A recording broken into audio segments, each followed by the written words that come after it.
행복한 하시길입니다. 귀한 찬양을 해주셔서 감사합니다. 우리의 마음에 그 귀한 한 자리에 예수님을 모시고 싶은 그 찬양, 주님께서 듣고 싶어 하시는 찬양이라고 믿습니다. 예수님은 다른 데 계시고 싶지 않고요, 우리 마음에 계시고 싶어 하십니다. 그래서 이 시간 주님께서 우리 마음에 임재하시고 우리와 함께 하실 줄 믿습니다. 제가 종종 그런 말씀을 드립니다. 예배란 무엇인가? 예배란 하나님의 임재 앞에 있음을 의식하는 것이 예배다 하는 겁니다. 오늘 우리가 예배하기 위하여 모였습니다. 한 주일의 삶 가운데 가장 중심에 우리가 서 있습니다. 시간의 지성소에 있다는 얘기죠. 하나님 앞 지성소라는 것은 하나님 앞에 있다는 것입니다. 그래서 오늘 우리가 이 시간 하나님 앞에 있다는 거룩한 의식으로 주님께 드리는 신령한 예배가 되었으면 좋겠습니다. 거기에 큰 기쁨과 축복이 있습니다.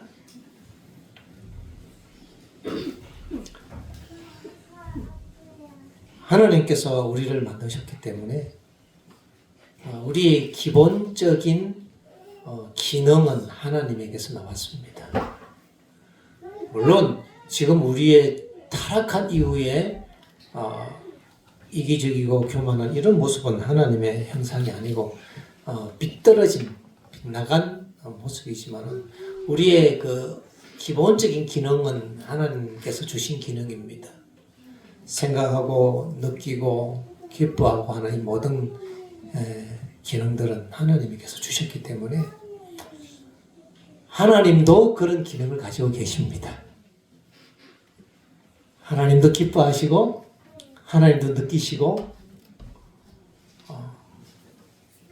하신다는 거죠. 제가 필리핀에 갔다가 돛담배를 타는 그런 시간이 있었는데요.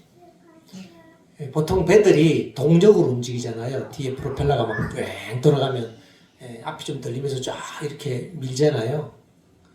근데 돛담배는 프로펠러가 없습니다. 그냥 이렇게 돛을 달면 바람을 이용해서 이제 앞으로 가는 겁니다. 이 기술이 참 좋아요. 바람이 뒤에서 불어도 앞으로 가고 앞에서 불어도 앞으로 갑니다. 굉장한 기술입니다. 옆에서 불어도 앞으로 갑니다. 가능할까요? 우리는 불가능할 것 같은데요.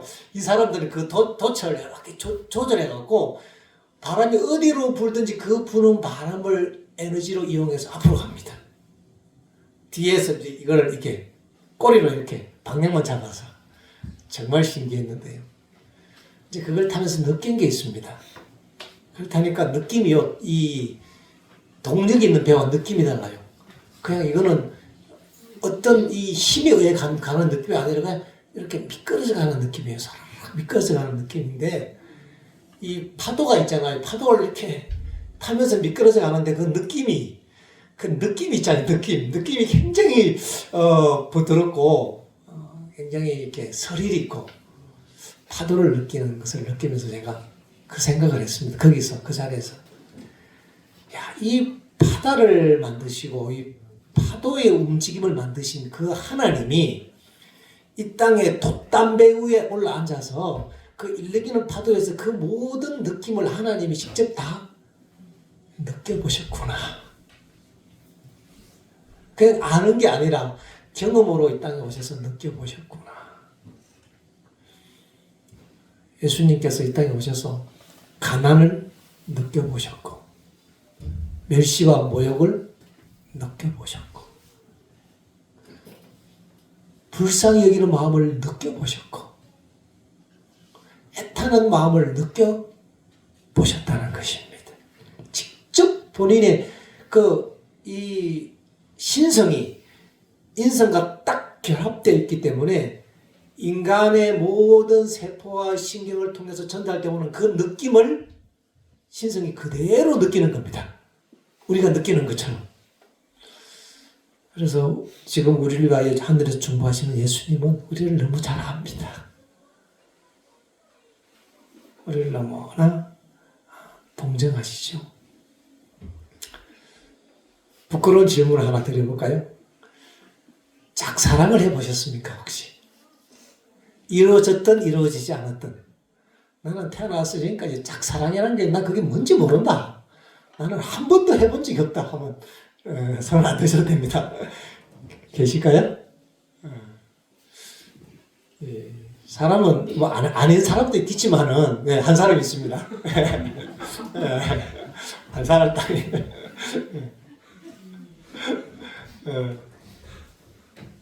이 사람의 그 감정 속에 그런 게 있어요, 그죠? 뭐 그 사람이 뭐 이루어질 사람이든 안 이루어질 사람이든 벌써 초등학교 때부터, 뭐 중학교 때부터 자기 혼자 누군가를 이렇게 좋아하고 사랑하는 그 마음 속에서 가슴 아리하고 설레고 이러잖아요. 저는 학생들을 데리고 있으니까 할 일을 많이 봅니다. 어떤 학생이 어떤 남학생이 자기한테 어떻게 했다고 굉장히 의미 있게 막 행복해 하는데 우리가 볼 때는 전혀 그런 의미가 아니었다고 생각되거든요. 객관적으로. 근데 본인은 그게 막 그렇게 막 의미 있어 행복해 하는 것을 보면서 저건 아닌데 혼자 꿈꾸고 있나? 그러니까 모든 사람은 그런 마음이 있다는 것은 하나님이 주신 기능이잖아요. 그럼 하나님에게도 그런 기능이 있을까요? 하나님도 짝사랑하십니다. 짝사랑을 한 6개월 동안 짝사랑을 하는 거 혼자 가서 말이하고 혼자 막 이렇게 잘 보이고 싶어갖고 막 이렇게 꾸미기도 하고 몰래 막 이렇게 선물도 갖다 놓고 막 혼자 동안 한 6개월 동안 짝사랑을 하고 요즘 말하는 막 플러팅 뭐 이런 것도 하고 했는데 어느 날 이 상대가 반응을 보이는 겁니다. 그때 느끼는 그 행복감과 마음의 기쁨이 어떠할까요? 이 땅에서 느낄 수 있는 아마 그는 최고의 행복을 느꼈을 겁니다. 그 순간. 그죠? 자, 하나님은 그런 기능이 없을까요? 하나님께서 우리를 짝사랑하시면서 6개월, 1년, 10년 동안 계속 기다리면서 뭔가 계속 얘기하시는 거예요. 나는 너를 사랑한다. 너는 나에게 특별한 사람이야. 나는 너를 위한 특별한 계획을 가지고 있어. 나는 너를 사랑한다. 이렇게 우리에게 계속 하나님을 사랑하시는데 어느 날 우리가 반응을 할 때에 그때 하나님이 느끼시는 그 행복감의 극치에 대해서 생각해 보기를 원합니다. 하나님도 그런 감정적이고 정서적인 기능이 있는 하나님이신 것을 우리가 어떻게 아는가 하면 우리가 그러니까 우리를 만드신 분이 그분이니까 하나님도 그런 기능이 있으신 겁니다. 그래서 성경이 얘기합니다. 죄인 하나가 회개하면 하늘에서는 잔치가 벌어진다. 하나님이 너무 행복해하시고 너무 기뻐하시고 세상을 다 얻은 것처럼 하나님께서 만족해 하시는 그 행복을 하나님이 느끼신다는 거죠. 그 하나님의 지속적인 구애에 대한 그 반응이 올 때에 하나님이 우리를 그렇게 정서적으로 사랑하십니다. 하나님 좀 행복하게 해드리면 어떻겠습니까? 근데 우리는 우리 스스로 오늘 교과책 금요일 소지에 그런 말씀이 나오죠. 우리는 우리 예언하시는 말씀인데 우리는 우리 자신에 대해서 너무 비천하게, 너무 초라하게, 너무 희망 없게 생각하지 말아야 한다. 하나님은 그거 원하지 아니하신다. 우리를 얼마나 사랑하셔서 생명까지 주셨는데 우리를 얻기 위해서 우리를 얻는다는 게 뭐예요? 뭘 얻습니까? 마음을 얻는 것입니다. 마음 얻으려서 온갖 선물 다 주고 모든 것 다 공급해 주고 마침내 우리 마음 얻으시려고 생명을 주셨다는 것입니다. 참 우리는 무심합니다. 개들도 자기에게 먹이를 주는 사람을 좋아합니다. 주인이어서 좋아하는 게 아니고 먹이를 줘서 좋아합니다. 주인은 먹이를 안 주고 이웃집에서 계속 먹이를 주고 예뻐해주면 그 개가 이웃집에 갈까요? 주인이 바뀝니다. 그러면 바뀌어요. 개가 생각할 때 이 사람이 주인이구나. 그 주인이라는 뜻은 뭐예요? 자기를 돌봐주고 먹이를 주는 대상이 주인입니다. 옆집 개가 마음에 들면 계속 맛있는 거 막 고기도 주고 막 해주면요, 어느 날 그 개가 나를 주인으로 받아들입니다. 동물도 그렇잖아요. 동물도 그렇죠. 하나님께서 우리에게 먹을 것을 공급하시고,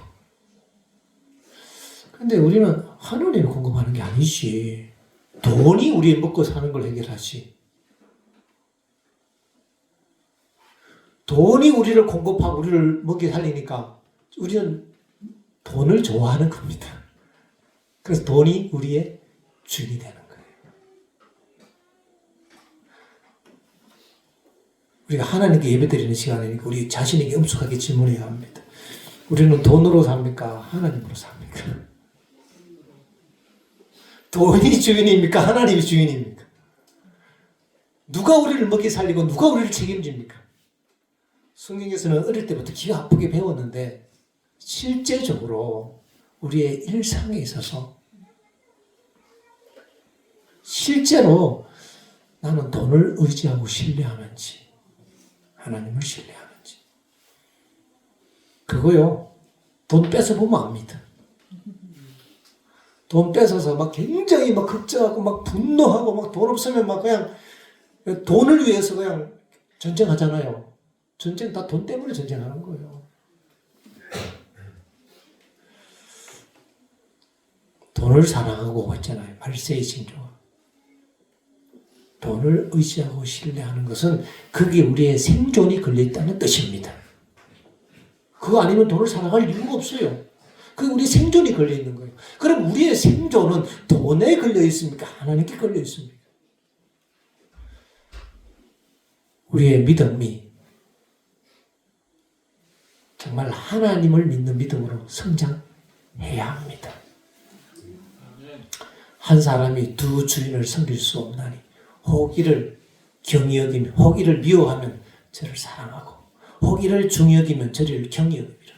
너희가 하나님과 재물을 겸하여 섬길 수 없느니라. 공중의 새를 보라. 심지도 아니하고 거두지도 아니하고 창고에 모아 들이지도 아니하되 너희 하늘 아버지께서 기르시나니. 새는 하나님의 먹이시는 것입니다. 그러니까 그 새는 하나님께 노래합니다. 우리가 집에서 기르는 개는 우리가 먹이기 때문에 그 개는 우리를 보고 꼬리를 치고 우리를 좋아합니다. 우리가 먹이기 때문에 그렇습니다. 우리를 먹이시는 분이 하나님이시면 우리는 하나님을 사랑하게 됩니다. 그분을 신뢰하고 그분만 의지하게 되는 겁니다. 그러면 이런 믿음을 배워야 되는데 우리 마음속에 있는 그 더 사랑하는 우상들을 다 버리고 하나님을 사랑하는 사람으로 만들어야 되는데 이건 만들기에 가장 좋은 장소가 어딘지 아시죠? 두 글자로 광야입니다. 광야. 여러분의 지나는 삶이 광야 같습니까? 때로는 여러 가지 조건에서 광야와 같은 능력이 있습니다. 경제적인 문제뿐만 아니라 가족 문제, 인간관계의 문제, 여러 가지 건강의 문제, 여러 가지 종합적인 문제들을 우리가 지나는데 광야와 같은 곳을 지날 때가 종종 있습니다. 그래서 우리는 그 광야를 지나기 때문에 불행해합니다. 하나님이 어디 계시냐고, 나를 인도하시는 분이 하나님이시라면 어떻게 나를 이 길로 인도하시냐고 우리는 그렇게 불평을 합니다. 내가 하나님께 이렇게 열심히 교회 다니고, 내가 이렇게 성실하게 11금 드리고, 내가 이렇게 장로 집사로, 내가 성도로 봉사를 했는데, 하나님은 거기에 대한 나에 대한 어떤 사랑의 표정으로 이런 걸 왜 주지 않느냐고 우리는 실망하기도 합니다. 그러나 하나님께서는 그 정도 이 땅의 문제를 줘서 편안하게 이 땅에 살게 하는 것이 목적이 아니고, 사람이 떡으로 사는 것이 아니고 하나님의 말씀으로 사는 것을 가르치기 위하여 지금 우리를 광야로 몰아가십니다. 인생의 광야를 지날 때에 거기서 배워야 될 그 과목을 빨리 이수해야 합니다. 그것은 우리를 경험케 하시기 위함이 아니고 하나님으로 말미암아 모든 것들이 공급되고, 하나님으로 말미암아 우리가 모든 문제가 해결되고, 하나님으로 말미암아 전쟁에서 이기고, 하나님으로 말미암아 보호된다는 것을 우리가 그것을 완전히 익히고 배우기 위함입니다. 이것이 하늘로 가는 길의 길목에 있습니다. 이거 통과 안 하고 가나안 땅에 들어갈 사람 있을까요? 가나안은 광야를 지나서 가도록 되어 있습니다. 여러분 인생에, 우리 인생에 광야가 있습니까? 이제는 그 광야를 새로운 관점으로 바라보게 되시길 바랍니다. 25년도에는 우리의 믿음의 눈이 열려서 우리를 억압하고 우리를 괴롭히는 그 어둠의 광야들이 어둠이 아니라 하나님께서 우리를 연단하시기 위하여 하나님의 능력의 역사가 나타나는 그 현장임을 우리가 기억하는 한 해가 되었으면 좋겠습니다. 광야는 더 이상 광야가 아니라 하나님을 만나는 곳이고요, 하나님을 사랑하는 곳이고 하나님을 신뢰하는 곳입니다. 우리가 하나님을 그렇게 신뢰하고 그분께 우리의 반응을 보이고 하나님을 의지하기 시작하면 하나님 너무 행복해 하십니다. 너무 행복해. 한 6개월 짝사랑하다가 얻으면, 그 마음을 얻으면 행복한데 한 10년을 하다가 그 마음을 얻으면 어떡할까요? 10년을 하다가 짝사랑을 오만 거 다 투자하고 그 사람한테, 심지어 자기 목숨의 위기를 느껴가면서까지 그게 오래라고 투자했는데 10년 만에 마음을 얻었어요. 그때 느끼는 그 마음의 행복감과 그 만족감과 기쁨을 하나님은 그건 느끼시고 싶어 하는 겁니다. 사랑이 얻을 수 있는 최고의 행복감은 그런 데 있는 것입니다. 하나님도 행복해 하시고 싶으셔요. 근데 하나님은 사랑이시잖아요. 사랑이 행복할 수 있는 방법은 그 사랑을 퍼부어줘서 마침내 그 사랑의 리액션이 올 때에 느끼는 행복보다 더 큰 행복이 없는 거예요. 그래서 이사야 53장에 보면은 그가 자기 영혼에 수고한 것을 보고 만족해 여길 것이라. 주님께서 어떻게 하면 우리를 만족해 하실까요? 나는 날마다 죄짓고 나는 희망이 없어. 나 같은 인간이 뭐에 서겠어. 이러면 주님께서 굉장히 섭섭하게 생각하시고, 주님께서 나를 위하여 생명을 주셨으니 주님이 나를 사랑하니까 나도 주님 사랑할 거야. 우리가 그렇게 주님을 향하여 우리의 마음을 열면, 우리의 마음의 선택을 주님을 선택하면 주님께서 굉장히 기뻐하십니다.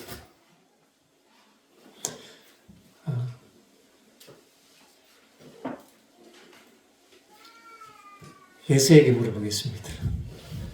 어떤 멋있는 남자가 예수한테, 예수도 몰랐는데 예수를 쫙 사랑을 하고 있었어요. 한 6개월간. 몰랐어, 예수도.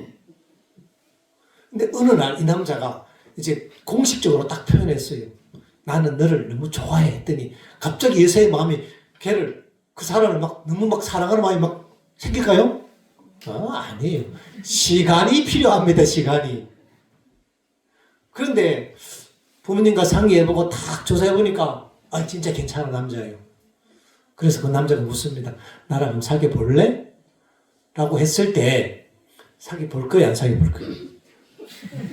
네, 사귀어 본답니다. 현명한 선택이죠. 근데 지금 그 남자를 좋아하는 마음이 있어요, 없어요? 아직은? 아직은 없어요. 감정적으로는 내가 아직까지 막 그 남자 막 가슴 뛰고 그러지도 않아. 아직 내가 좋아하는지도 모르겠어. 그런데 그 남자가 나를 좋다고 하니까 오케이. 이 정도면 내가 한번 사귀어 봐야지. 하나님과의 관계도 그런 것입니다. 내가 아직까지 세상을 좋아하고 막 내가 하나님 보면 막 가슴 막 설레고 그럽니까 혹시? 그러면 지금 사랑이 많이 이렇게 무르익은 것인데, 하나님이 우리로 주신 그 아름다운 선물을 많이 봐도, 천년계를 봐도 뭐 가슴 뛰지가 않아요. 하나님 우리 사랑한다 그래도 뭐 그냥 글자라. 가슴 설레야 되는데 그게 보고 싶어갖고 막 나를 얼마나 사랑한다 했을까? 이야, 그리고 이래야 되는데 숙제하듯이 이거예요, 숙제. 하늘 가려고. 숙제는 즐겁지 않거든요. 그렇지만은 우리는 예수님을 선택할 수가 있습니다. 예수님, 저도 예수님 한번 사귀어볼래요. 그렇게 해서 사귀어봤더니 이 남자가 자기를 너무 좋아하는 거라. 한 3개월 뒤면은 그 남자가 좋아질 것 같아요? 네. 한 3개월쯤 지나면 감정이 이게 바뀌기 시작합니다. 우리도 하나님의 사랑을 좀 느낄 수 있으면 좋겠습니다. 하나님의 사랑을 느껴야 하나님을 사랑하는 게 아니고, 이것은 좀 성장이 필요하고요. 좀 이렇게 숙성돼야 합니다. 개도 한 번 맛있는 거 준다고 자기를 금방 따르지 않아요. 한 번 주고, 두 번 주고, 돌봐주고 계속 하면은 이제, 내가 이 사람 없이는 못 살겠구나. 내 주인이구나. 이러면서 이제 그 주인한테 충성을 다하는 게 진돗개잖아요. 하나님께서 우리를 어려운 가운데서 이럴 때도 나를 보호하시고, 내가 이 돈으로 사는 게 아니네. 하나님이 나를 먹이시네. 그런 경험을 한 번 하고 두 번 하고 세 번 하고 나면 할수록 하나님에 대한 사랑이 거기에 비례해서 쌓일까요? 딱 한 번 한 사람하고 100번 한 사람하고 하나님에 대한 사랑의 깊이가 곱하기 100배가 나는 것입니다. 그런데 100번 그런 경험을 한다고 생각하면 힘드시겠죠? 네. 하나님으로만 산다. 하나님에 의해서만 산다. 그 경험이 굉장히 낭만적으로 들리지만 실제적인 우리 현실에서는요, 좀 버거울 때가 있습니다. 한치 앞이 안 보이거든요. 한치 앞이. 그 한치 앞이 끊어져야지. 내가 의지하는 그것이 끊어져야지 하나님만 의지하게 될 수밖에 없는 겁니다. 우리는 조금이라도 의지할 게 있으면 그거 의지하려고 합니다. 그래서 어제 저녁에도 말씀드렸듯이 병거를 불지르고 말 뒷다리에 힘줄을 끊으라고 하는 겁니다. 왜냐하면 군사력이 막강하면 하나님을 신뢰하지 않아요. 어쩌면은 하나님께서 이것은 우리를 가난으로의 부르심일 수도 있습니다. 가난 좋아하는 사람 아무도 없잖아요.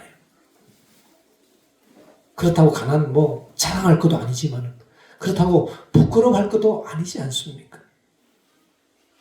하나님께서 때로는 가난이라는 광야로 우리를 몰아가실 때는요, 그것은 우리를 고생스럽게 하심이 아니고, 우리가 돈을 의지하고 사는 것이 아니라 하나님을 의지하고 살아갈 수밖에 없는 가장 좋은 믿음의 연단을 위하여 주님께서 우리를 그리로 인도하셨기 때문이다. 그렇게 우리가 성경적인 관점으로 경제를 바라봐야 하고요. 환경의 문제를 바라봐야 하고 여러 가지 문제를 바라봐야 합니다. 그러면 그 다음부터는 우리의 입술에서 불평 대신에 믿음의 말이 나오기 시작하는 것입니다.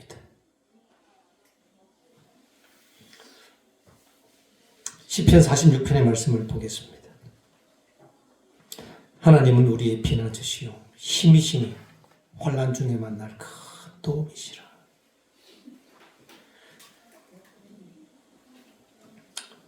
이런 시편의 시들이 그냥 영감을 받아갖고 장작한 시가 아니고요. 시편에 보면 믹담시라는 거 있습니다. 믹담시, 시편 16편 이런 거요. 하나님이여 나를 도우소서 내가 죽게 피하나이다. 믹담시라는 게 뭔 뜻인가 하면 이 철끝 이런 걸로 어디 새기다 이런 뜻이에요. 그러니까 다윗이 동굴에 숨어갖고 피난단에다가 그곳에서 칼끝으로 새기는 거예요. 하나님이여 나를 보호하소서 나를 도우소서 내가 죽게 피하나요. 급박한 상황에 거기서 자기의 심정을 새기는 겁니다. 그게 믹담시예요. 믹담시. 그런 상황에서 하나님은 우리의 피난처시요 힘이시니 환난 중에 만날 큰 도움이시라.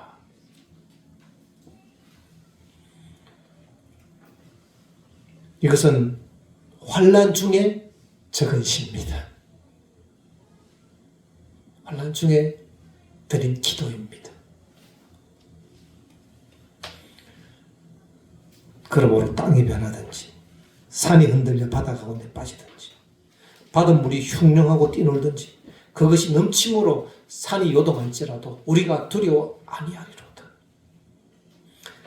하나님이 그 성중에 계심에 성이 요동치 아니할 것이라. 새벽에 하나님이 도우시리라. 만군의 여호와께서 우리와 함께 하시니 야곱의 하나님은 우리의 피난처시로다. 이 말씀을 암송하면서 참 마음에 큰 용기가 되었고 위로가 되었습니다. 제가 빨간 줄 쳐는 거 제가 다 이렇게 암송하고 있습니다. 수십 번 다 암송을 했습니다. 필리핀에서 돌아올 때요. TA 항공을 타고 왔는데 요즘 비행기에 대한 공포가 좀 있잖아요. 사람들이 다. 오는데 이 비행기가 작은 비행기라 기장이 안내하는 것부터 비행기가 많이 떨리니까 다 안전벨트 메고 있으라고 툭 떨어지고 막 흔들리고 막 이러니까 제가 이 말씀을 암송하고 있으니까요.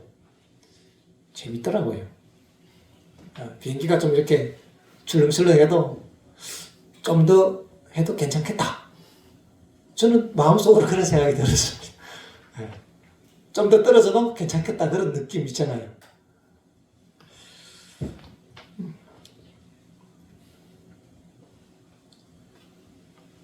하나님은 우리의 피난처시요 힘이시니 환난 중에 만날 큰 도움이시라.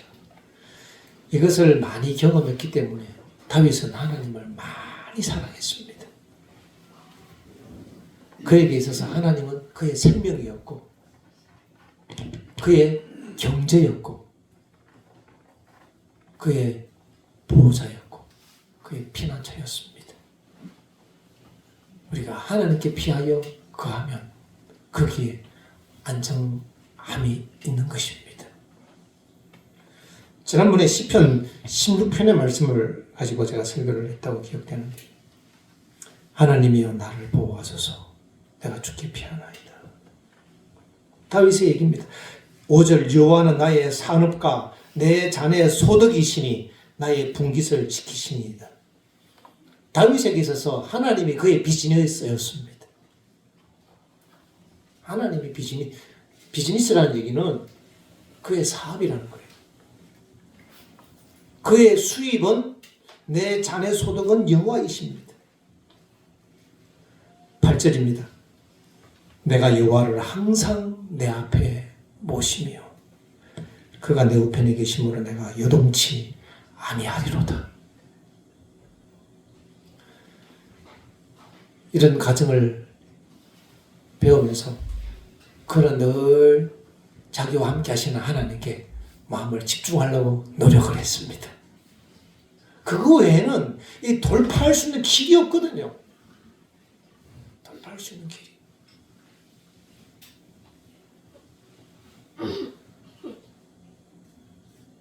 그 위기에서 벗어날 길도 없고 대책이 없는 겁니다. 생각해 보십시오. 다윗이 혼자 도망다니는 게 아니고요.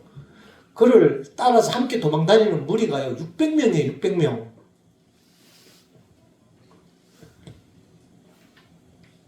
군사가 600명이면 딸린 식구들도 있잖아요.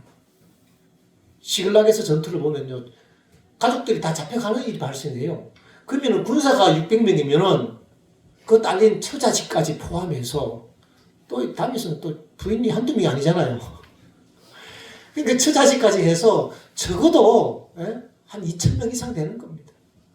그런데 그 광야에서 2,000명이 뭐 먹고 살아요? 자기 혼자 같으면 어떻게 살아가는데 자기가 책임져야 될 백성들이 2,000명 이상 되는 거예요. 농사도 안 짓지. 맨날 쫓겨서 여기저기 이동해야지. 계속 자기들을 죽이려고 하지. 살 수가 없는 거예요. 살 수가 다윗이. 오죽했으면 아기스 왕한테 가지 이방 가난 왕한테 가서 좀 붙어갖고 좀 살라고까지 안 했겠습니까? 오죽 답답했으면 기름 부음 받은 왕이 이만큼 답답하게 사는 사람은 아마 없을 거예요. 우리는 우리 가족만 먹고 살면 되잖아요. 근데 자기만 바라보는 2,000명이 자기만 바라보고 있으니 해결할 길이 없는 겁니다. 이 문제를 다윗은. 그래서 그가 할 수 있는 것은 하나님을 바라보는 것입니다. 하나님께 피하는 것입니다. 하나님을 내 앞에 모시는 것입니다.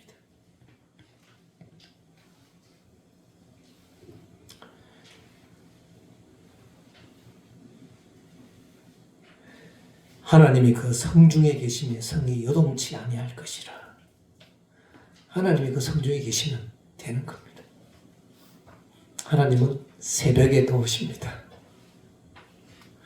그 밤에 흑암의 격동을 지나고 그 낮에 요란함이 다 지나고 다들 피곤하고 쓰러져서 절망하고 포기하고 새벽에 골아떨어졌을 때 그때 하나님이 도우십니다. 새벽에 하나님이 도우시리라. 우리는요 좀 극적이지 않으면 이거를 잘못 해석합니다. 당연한 것이라고 해석합니다. 이거 뭐 오늘 뭐 운이 좋아서 이렇게 됐는가 보다 이렇게 해요. 그런데 극적으로 하나님에게 가시면 야 하나님이 도우셨다 이래요. 그래서 하나님이 극적으로 도우시는 이유가 그래서 그런 겁니다. 우리가 하나님이 그렇게 안 하시면 이걸 이해를 못하니까. 우리가 왜 기적을 좋아합니까? 사실 일상이 기적인데 그 일상 속에서는 하나님을 발견하지 못하잖아요. 그렇다고 기적을 봐야 되는 상황도 좋아하지 않잖아요. 기적을 봐야 될 상황 좋아하십니까? 그거 별로 좋아하지 않거든요. 그럼에도 불구하고 기적을 못 보거나 하나님을 발견하지 못하니까 하나님께서 기적을 볼 수밖에 없는 그 광야로 우리를 내모신다는 것입니다. 때로는 우리의 실수와 우리의 죄의 대 때문에 때로 강야로 갈 때가 많습니다. 그러나 그곳에서 우리는 그런 문제들을 극복하게 되는 겁니다. 마침내 하나님 우리를 도우시고 그분이 우리의 피난처시고 그분이 우리를 사랑하고 계셨고 그분이 우리를 먹이시고 우리를 보호하시고 도우신다는 그 하나님에 대한 진실한 실제적인 그 믿음의 의식 내 가슴으로 느끼는 거죠. 하나님이 먹이시지 하나님이 책임지시지. 사실 아이들에게 먹고 사는 법 가르쳐야 되잖아요. 왜 공부시키나요? 왜 교육시키나요? 너 이제 나 떠나서 먹고 살아야 돼. 내가 너 평생 책임질 수 없어. 이렇게 먹고 사는 거야. 그 가르치는 게 교육이잖아요. 그죠? 가장 좋은 먹고 사는 방법은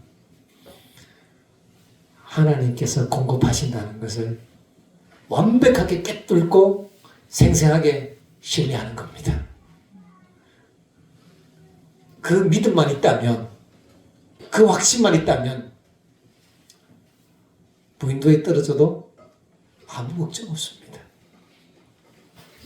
2,000명 이상의 군사를 이끌고 여기저기 쫓아다니는 다윗도 그 기간 동안 계속 하나님의 은혜로 먹고 살았습니다. 200만 명의 대군들이 광야를 지날 때에 그들이 굶지 않았습니다. 하나님이 공급하셨습니다.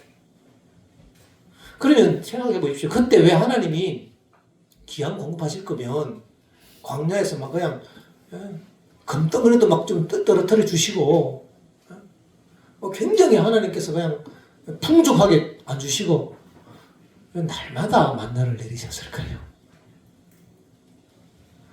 만약에 첫날 막 엄청나게 줬으면 그 다음부터 하나님 잊어버리고 이제 됐다. 이것만 있으면 산다. 이러면서 광야 교육을 못 받는 거죠. 만군의 여호와께서 우리와 함께 하시니 야곱의 하나님은 우리의 피난처시로다. 그 하나님이 우리와 함께 하신다는 겁니다. 그 하나님 우리를 짝 사랑하고 계십니다. 그분이 우리의 리액션으로 말미암아 행복감을 느끼기를 원하십니다. 자기 영혼에 수고한 것을 보고 만족해 하기를 원하십니다. 스스로 우리 자신을 비관적으로 바라보지 말고 우리가 주님 앞으로 담대히 나가야 합니다. 저도 하나님을 사랑하겠습니다. 저도 하나님을 선택하겠습니다. 이제는 우리와 함께 하시는 하나님으로 말미암아 살겠습니다. 이제는 내가 아니라 내 안에 계신 예수로 살겠습니다. 이런 믿음의 고백을 우리는 자주 여러 번 해야 합니다. 그런 경험들 속에서 하나님께 대한 우리의 사랑의 확신과 느낌도, 사랑의 정서적인 부분도 성장하도록 되어 있습니다. 우리가 좀 느끼고 싶잖아요. 사람은요, 느껴야 움직입니다. 알아서 움직이는 게 아니라 느껴야 움직이거든요. 그래서 하나님을 신뢰하는 그 믿음이 경험 속에서 확신으로 우리가 그분의 사랑을 많이 느꼈으면 좋겠습니다. 이 모든 천년계를 바라볼 때에 그 위대한 하나님의 능력이 이 우주에, 이 지구에 생물과 무생물계를 막론하고 하나님의 권능의 역사가 충만한 것을 우리가 그 너머의 세계를 바라볼 수 있어야 합니다. 혹시 정치에 관심이 있으십니까? 뉴스를 가끔씩 보시나요?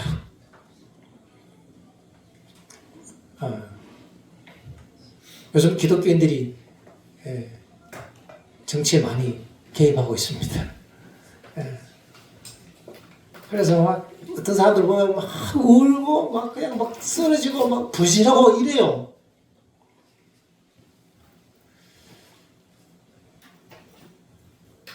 하나님께서 이 모든 감정의 조류와 분위기와 이 모든 것들을 흐름을 주관하시는 분은 하나님이시다. 정치와 경제와 역사의 모든 배경에 하나님의 능력의 역사, 손길이 있다는 것에 대한 전적인 신뢰가 있다면 우리는 주님 안에서 평안할 수 있다고 믿습니다. 우리는 우리와 동떨어져 살아계시는 하나님이 아니고 이 나라의 정치와 우리의 가정사와 우리의 먹고 사는 문제와 우리의 정서와 모든 문제에 하나님께서 지속적으로 관심과 돌보심으로 우리와 함께 하신다는 것을 우리가 붙들어야 합니다. 그 일을 우리가 반복해서 연습하고 심화해서 하나님에 대한 우리의 사랑이 더 많이 자랐으면 좋겠습니다. 예수님 우리에게 물으십니다. 네가 나를 사랑하느냐? 네가 나를 사랑하느냐? 원래는 우리가 주님을 더 많이 사랑하는 여러분과 제가 되기를 바라면서 오늘 말씀을 마치겠습니다. 마치는 찬미는 652장 하겠습니다.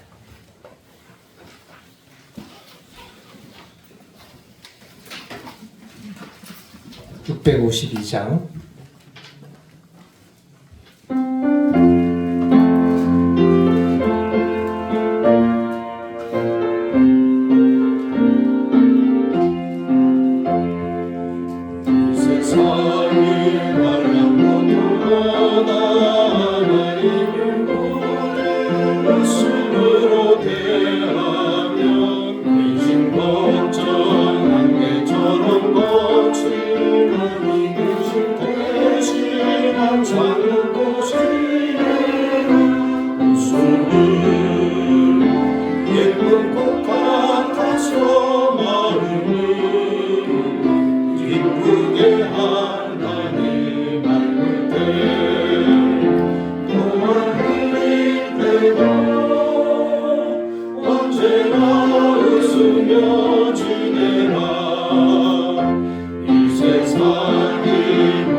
언제나 살아계셔서 우리를 돌보시고 우리의 필요들을 공급하시고 우리를 먹이시고 보호하시는 하나님 참 감사합니다.